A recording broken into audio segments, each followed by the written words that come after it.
ज्ञान और विद्या के सागर पूज्य गुरुवर अपने असीम अथाह समीचीन ज्ञान के द्वारा हम अज्ञानी जीवों के अंतरंग को सदा सम्यक्त्व से प्रकाशित करते रहें। इन्हीं भावनाओं के इच्छुक गुरुवर के पावन पवित्र चरणों में कोटि कोटि नमोस्तु।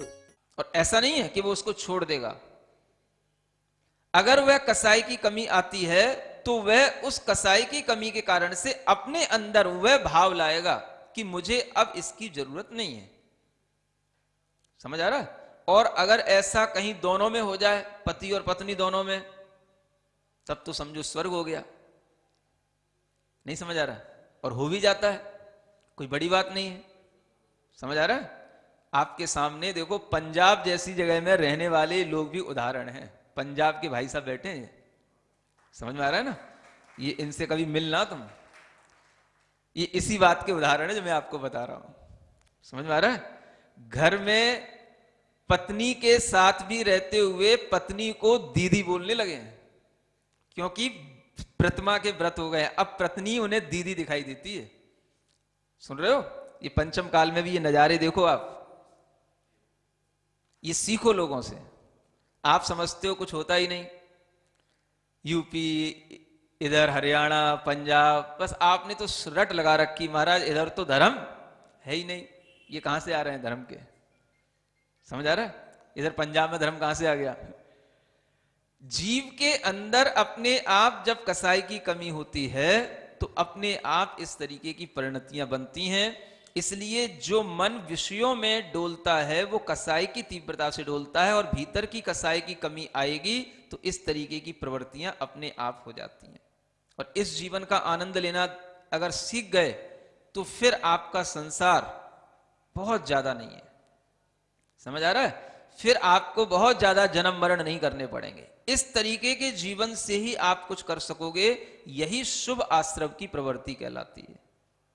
भीतर से यह भावना रखो कि हमेशा हमारे अंदर ये जो संसार के व्यापार चल रहे हैं, इनसे हम अपने आप को हटाएं। जितना मुक्त करेंगे उतना ही हमारे अंदर ये कसाइयों की कमी आएगी, और कसाई की कमी होने पर ही हम इनसे छूट पाते। नहीं तो कसाई की कमी रहेगी तो हम उनसे जकड़े रहते हैं। तो अपने अंदर इस मन को कसाई से हिलाओ। समझ आ रहा है? जो चिपका हुआ है मन कसायों से, उसको थोड़ा सा हिलाओ। और वो हिलेगा कैसे? इस तरीके के चिंतन, इस तरीके के उदाहरण, इस तरीके के ज्ञान अगर हमारे सामने होंगे तो ही हमारे मन में कुछ परिवर्तन आएगा, और तभी हम कुछ अच्छा कर पाएंगे। ठीक है ना? तो ये समझना है, शुभ आश्रव के लिए हमें इस तरह से शुभ मनोभाव बनाने पड़ेंगे जो हमारे लिए हमेशा इन विषयों के संस्कारों से मुक्त करने के काम में आए। ज्ञान लक्ष्मी घनाश्लेष प्रभवानंदन नंदितं निष्ठितार्थमजं नौमि परमात्मानमव्ययम्।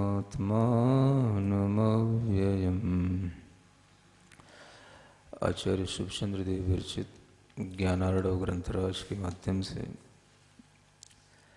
12 भावनाओं का जो प्रकरण चल रहा है, उसमें आश्रव भावना के माध्यम से आपको आश्रव तत्व का ज्ञान कराया जा रहा है।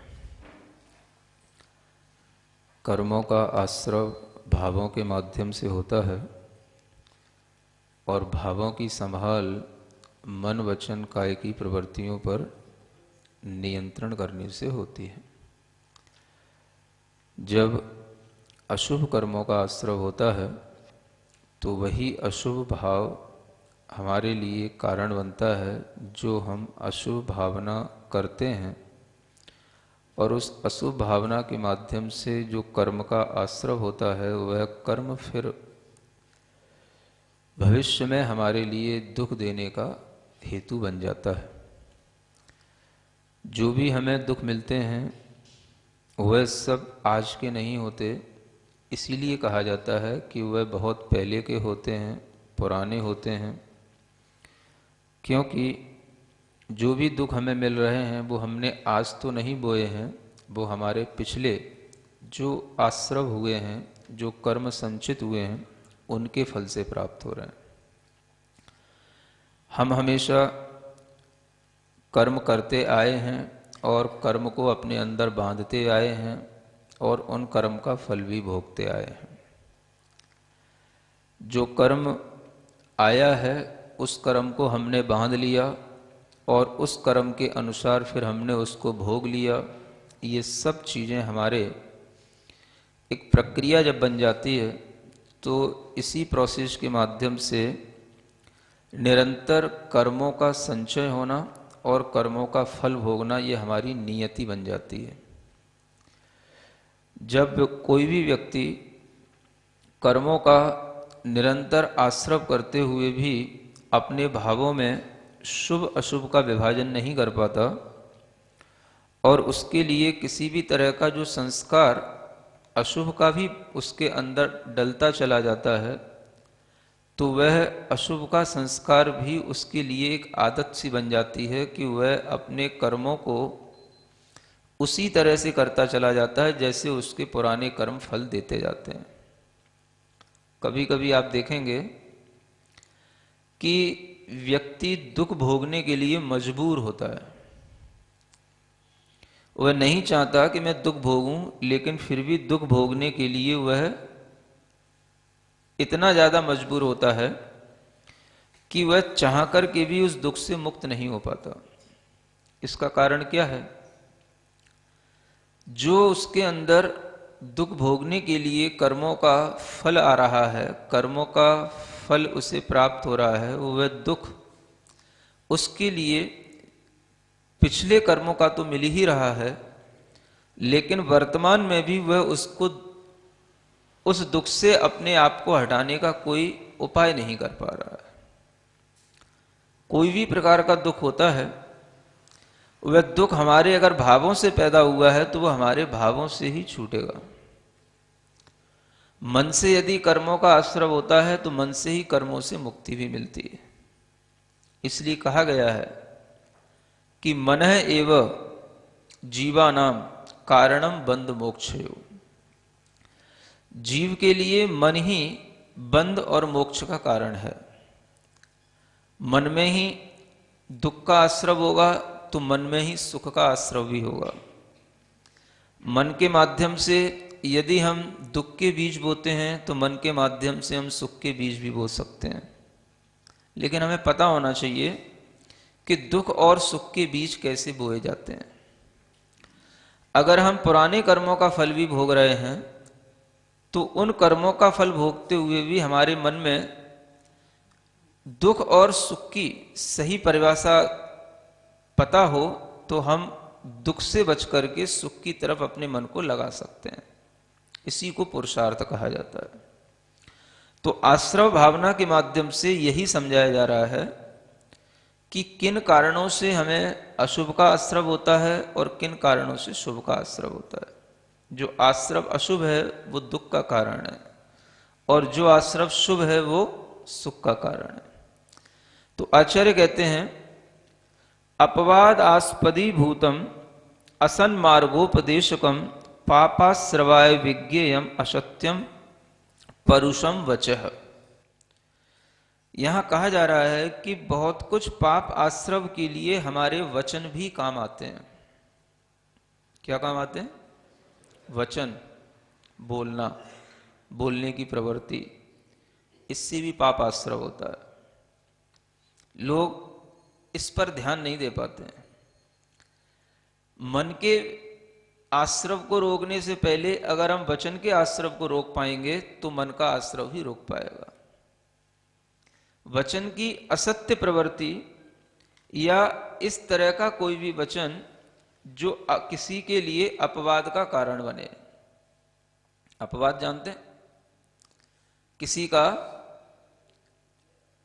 हम किसी भी रूप में निंदा करें या किसी के अगर कोई दुर्गुण भी है तो उसको हम जग में प्रचारित करें, ये क्या कहलाता है? अपवाद कहलाता है। किसी के अंदर कोई अवगुण हो भी सकता है लेकिन उसके पास गुण भी होते हैं, लेकिन हमारी दृष्टि अवगुणों पर रहती है और हम अवगुणों को ही प्रचार करते हैं, तो जब हम किसी का अपवाद कर रहे होते हैं तो कहीं ना कहीं भीतर हमारे एक ईर्ष्या या घृणा का भाव उसके प्रति अवश्य होता है। वो तो एक सहारा होता है।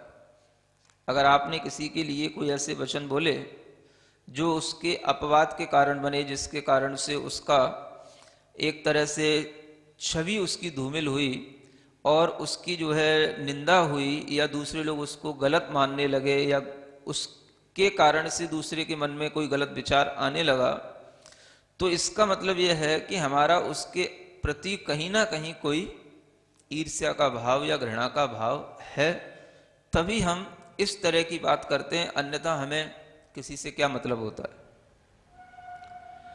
तो आचार्य कहते हैं ये वचन भी बहुत बड़े पाप आश्रव के कारण होते हैं। सुन रहे हैं? बहुत जल्दी मैसेज करने का एक ट्रेंड चल गया है। हाँ? किसी की कोई भी बात थोड़ी सी भी लीक हुई और हमने उसको फॉरवर्ड किया। आज आपको बोलना नहीं पड़ रहा है, केवल फॉरवर्ड करना पड़ रहा है। समझ आ रहा है? ये फॉरवर्ड करना भी आपकी एक काय की प्रक्रिया होते हुए भी किसी के द्वारा लिखे गए जो वचन हैं उन वचनों का आप आगे बढ़ाने के लिए प्रोत्साहन कर रहे हैं, ये भी आपकी वही दुष्प्रवृत्ति कहलाएगी। जब हम किसी का अपवाद करने के भाव में होते हैं तो अपवाद ये शब्द ही कहता है कि हम उसको अच्छा नहीं कह रहे हैं, है ना। वाद माने शब्द या उसके लिए जो हम वचन निकाल रहे हैं वो उसके लिए हितकारी नहीं है। अप माने रहित और वाद माने जो कथन है वो कथन जो है आपका कथन से ही रहित है, मतलब वो शब्द होने ही नहीं चाहिए थे लेकिन वो हो गए। तो जब भी कभी अपवाद करने के वचन मुंह से निकलते हैं, हम किसी को गिराने की चेष्टा करते हैं, अपनी ईर्ष्या के कारण से किसी की अवमानना करते हैं, तो यह भी हमारे लिए पाप आश्रव का कारण हो जाता है। और इस प्रकार के पाप आश्रव में व्यक्ति असत मार्ग का भी उपदेश देने लग जाता है। एक सन्मार्ग होता है और एक असत मार्ग होता है। जो सन्मार्ग होता है वो सच्चा मार्ग होता है और जो असत मार्ग होता है वो झूठा मार्ग होता है। तो ये दोनों अलग अलग चीजें हैं। अगर हम किसी का अपवाद कर रहे हैं तो भी पाप का आश्रव होता है, अगर हम किसी को झूठा उपदेश दे रहे हैं, झूठे कामों में लगा रहे हैं, तो भी यह पाप का आश्रव होता है। इस प्रकार के पाप के आश्रमों में जो व्यक्ति लिप्त होने लग जाता है तो फिर वह दूसरे के लिए असत्य वचन भी बोल सकता है और दूसरे के लिए कठोर वचन का भी प्रयोग कर सकता है। कठोर वचन समझते हैं?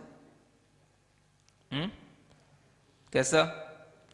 कर्कश वचन, कठोर वचन, जिसके माध्यम से सामने वाले को बुरा लगे, है ना।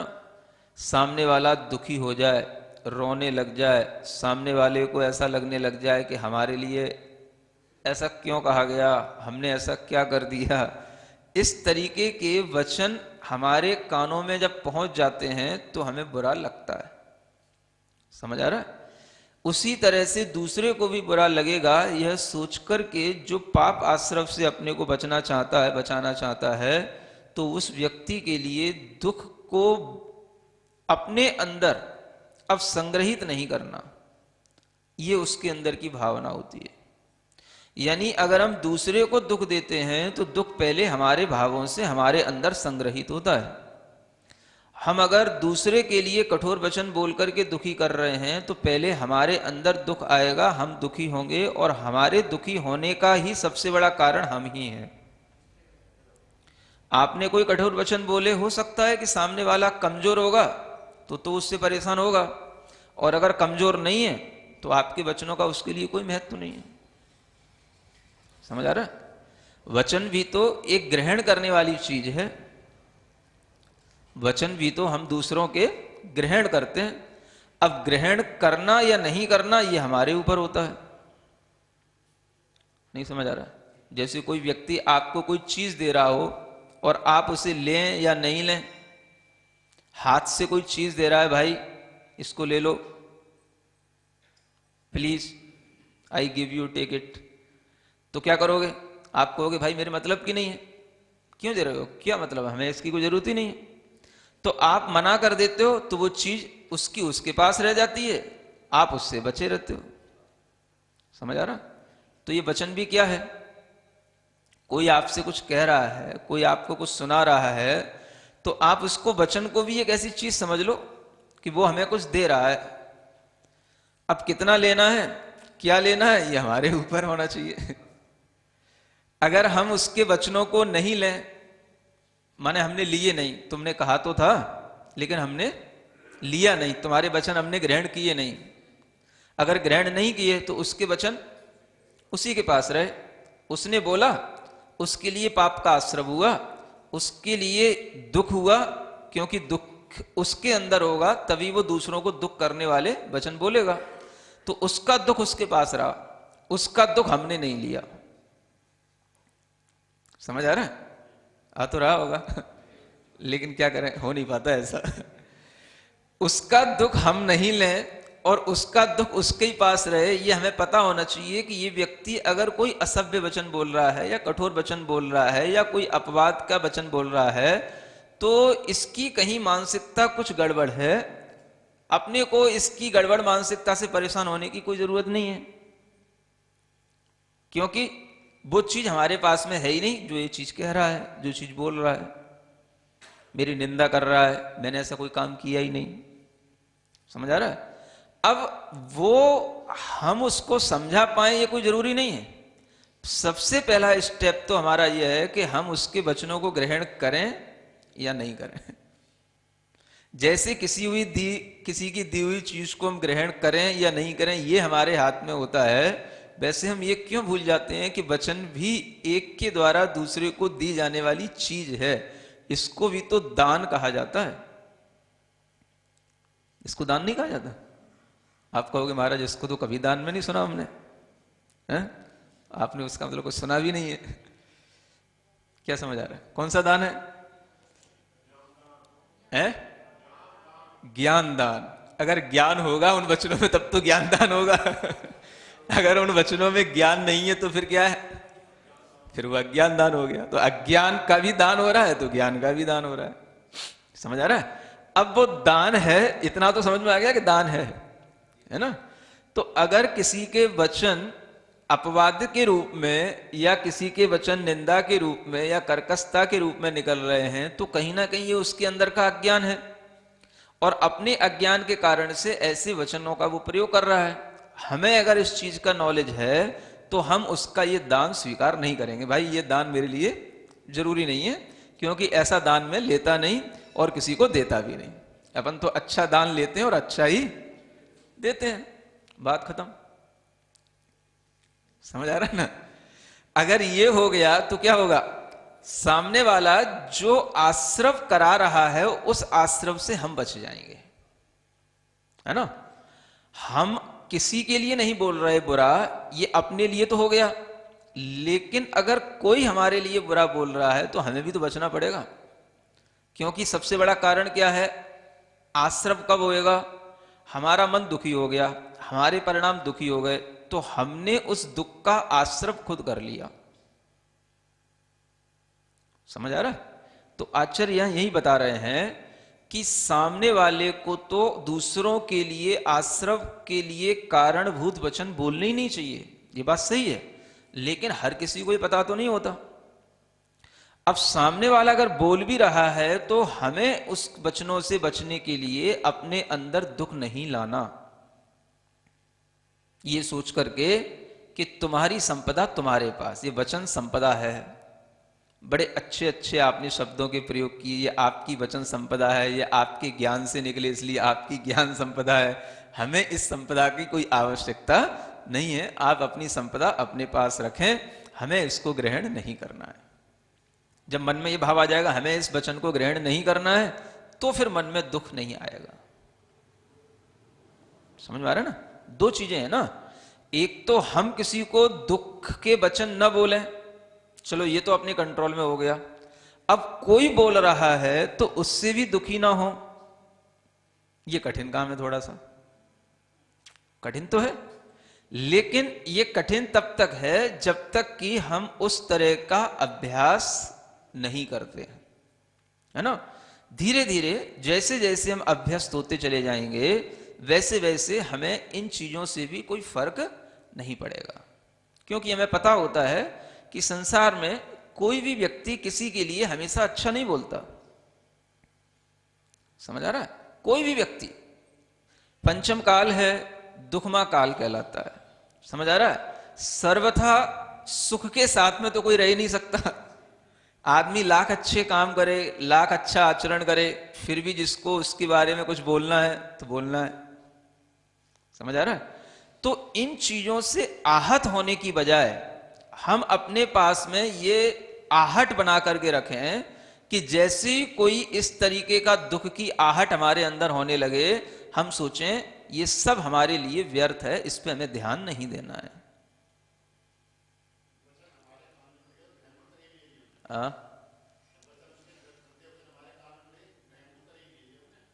अगर हमारे कान में किसी के वचन पड़ गए तो ग्रहण कर लिए।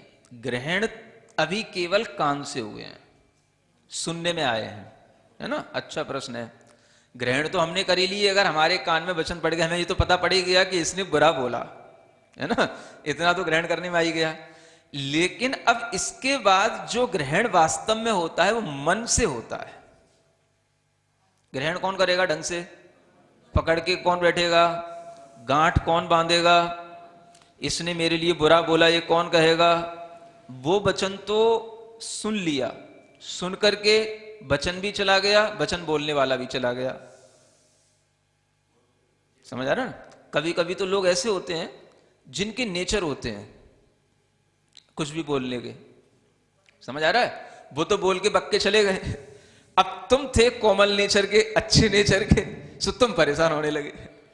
और वो बोल करके भूल गया उसे कि उसने क्या बोला। वो तो सुबह से शाम तक बोलता ही रहता है। समझ आ रहा है?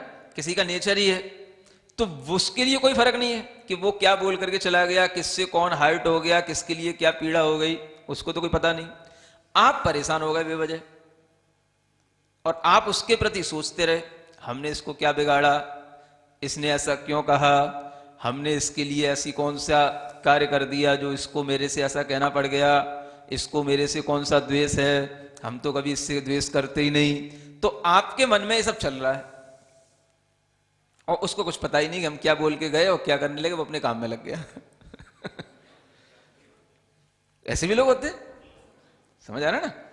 तो अब आप सोचें कि आपने परेशानी वो ग्रहण कर ली है ना,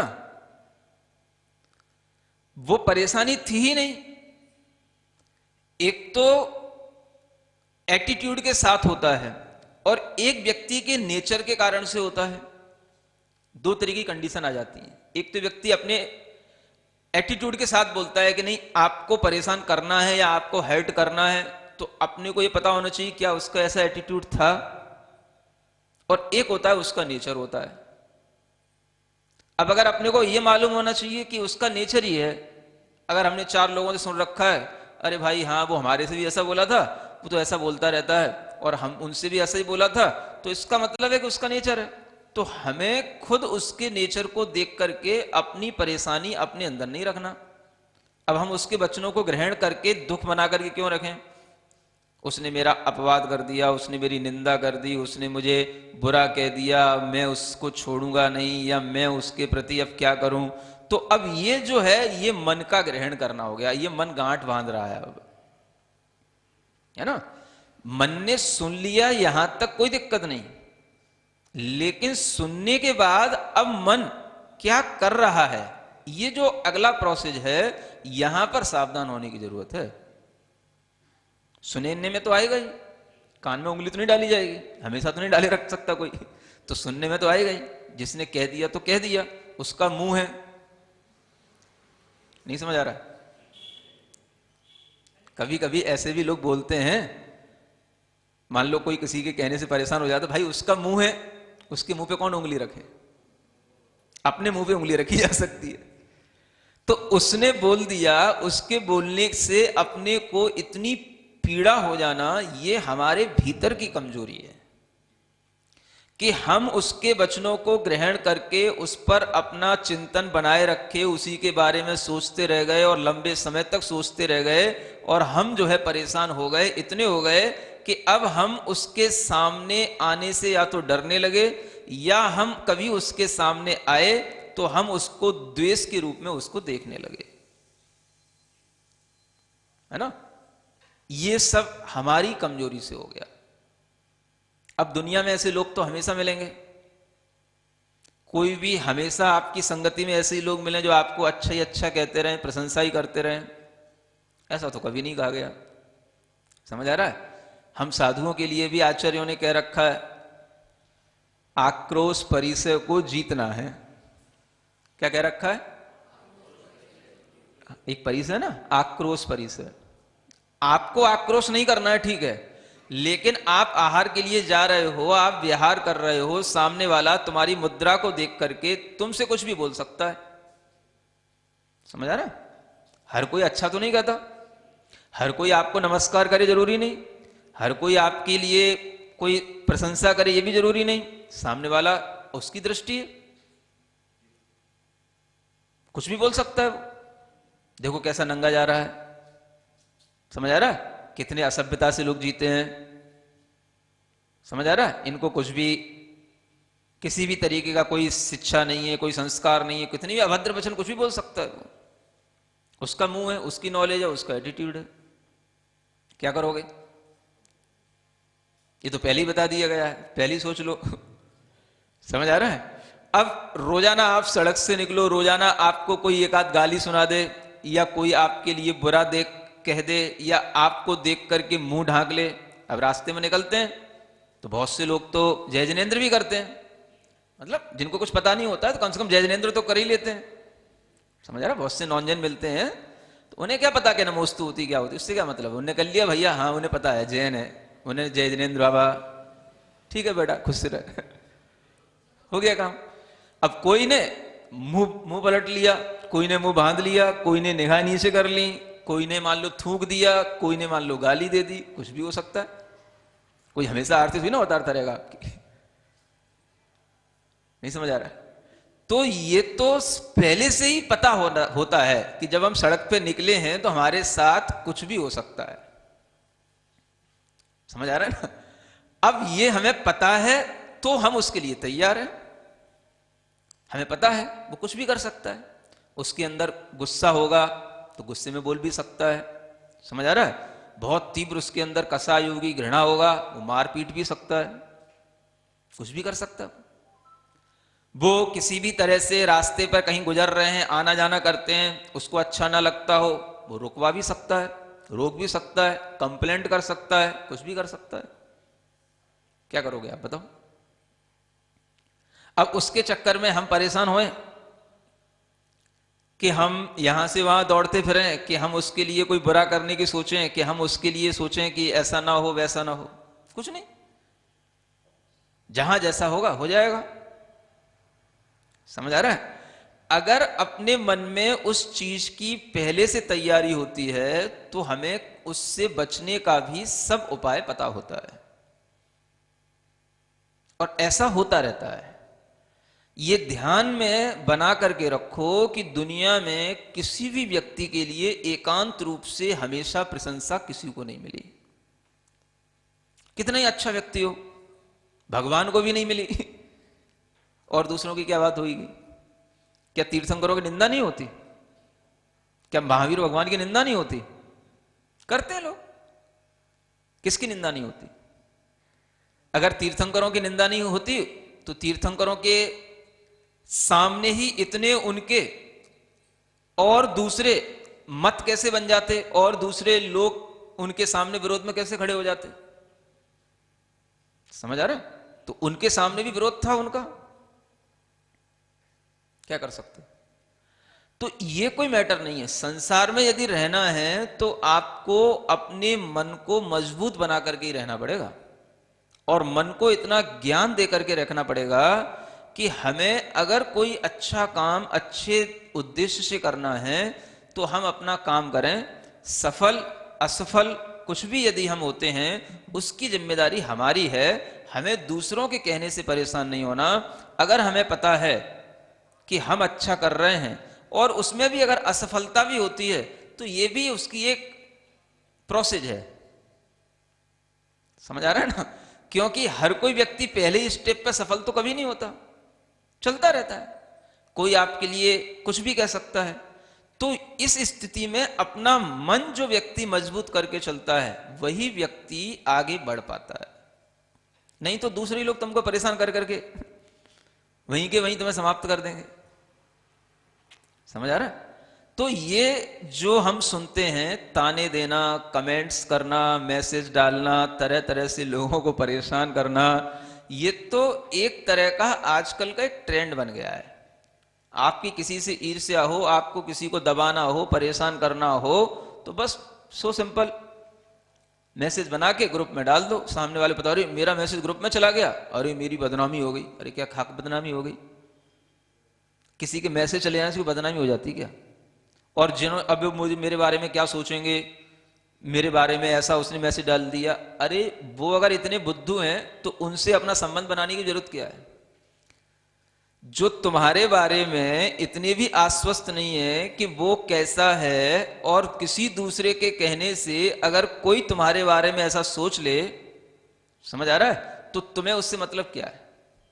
ऐसे लोगों से अपना, उनको अपने ग्रुप में रखना या उनसे अपना किसी भी तरीके से रिलेशन बना के रखना, उनसे मतलब क्या है? नहीं समझ आ रहा? आखिर कोई व्यक्ति हमें जानता है तो वो हमारे प्रति इतना आश्वस्त होना चाहिए ना कि अगर कोई गलत मैसेज आया है तो नहीं भाई, ये ऐसा संभव नहीं है। समझ आ रहा है ना? तो आपके लिए पहले अपने अंदर इतनी पावर होनी चाहिए कि आप अपने आप को उस स्थिति में संभाल करके रख सकें। सबसे बड़ा भूत तो आदमी के दिमाग में ही चढ़ जाता है, इतने लोगों ने मेरे बारे में गलत मैसेज सुन लिया। अब जब कुछ गलत है तो सुन लिया, नहीं गलत तो कुछ था ही नहीं, तो नहीं था तो सुन लिया, तो फिर तुम्हें परेशान होने की क्या जरूरत है? नहीं समझ आ रहा? कई बार तो कुछ गलत नहीं भी होता है, कोई ने गलत कर दिया, कह दिया, ये तो आजकल एक मतलब किसी को परेशान करने का तरीका बन गया है। तो आप क्या करोगे? हर किसी के पास मोबाइल है और हर किसी के पास हर के अपने अपने ग्रुप्स हैं। समझ आ रहा है? जिन ग्रुपों में हम पहले अच्छा समझ करके उनसे अपनी ग्रुपिंग किए, अब उन्हीं में कोई व्यक्ति किस मूड से उखड़ जाए, क्या कर दे, कौन सा मैसेज डाल दे, पूरे ग्रुप में हो गया तो हो गया। अब वही ग्रुप आपके लिए टेंशन का कारण बन सकता है। अब मैं क्या करूं? तो इतना परेशान होने की क्या जरूरत है? सामने वाला क्या एक मैसेज पढ़ करके आपको बिल्कुल ही बुरा समझ लेगा क्या? क्या आपकी एक बात कोई गलत सुन करके आपके बारे में बिल्कुल गलत इमेज बना लेगा क्या? और बना ले तो बना ले, उसके भाव, उसका ज्ञान उसके पास। आखिर कहीं ना कहीं स्टेबल तो अपने को ही होना पड़ेगा ना, मजबूती अपने अंदर ही लानी पड़ेगी, और वही मजबूती आपके लिए कारण बनेगी कि आप आहत ना हो और दूसरों के सामने भी आगे बढ़ते चले जाएं। ये तभी संभव है जब आपके मन में इस तरह की पहले से नॉलेज हो। समझ आ रहा है? श्रावक को कुछ भी करने की जरूरत तो तब है जब श्रावक उस तरह का कुछ देखे, और अगर इस तरह का कुछ हो तो श्रावक भी अपनी शक्ति के अनुसार उसको रोकने की कोशिश तो करेगा, क्योंकि वो तो श्रावक का धर्म है। वो तो श्रावक अपने विवेक से करेगा, जिसके पास जितना विवेक होगा, जितनी सामर्थ्य होगी, जितना जिसके पास में योग्यता होगी, जो उसका उस समय पर मन करेगा, श्रावक अपने विवेक से करेगा। श्रावक का काम है धर्म की रक्षा करना, गुरु की रक्षा करना, श्रावक का काम है, वो ठीक है।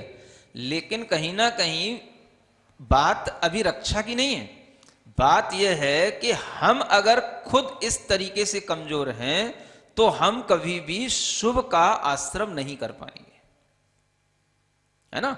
हम चले तो थे शुभ करने के लिए, और जैसे ही शुभ करने की तैयारी की तो अलग अलग तरह के लोग कमेंट्स करने लगे। समझ आ रहा? अब वो कमेंट्स तो सुनना पड़ेगा, तभी तो शुभ होएगा। तो सामने वाला अगर आपको किसी भी तरीके से परेशान कर रहा है तो आप उसमें अपनी परेशानी तब लेते हैं जब आप उस परेशानी को ग्रहण कर लेते हैं। ज्ञान और विद्या के सागर पूज्य गुरुवर अपने असीम अथाह समीचीन ज्ञान के द्वारा हम अज्ञानी जीवों के अंतरंग को सदा सम्यक्त्व से प्रकाशित करते रहें। इन्हीं भावनाओं के इच्छुक गुरुवर के पावन पवित्र चरणों में कोटि कोटि नमोस्तु।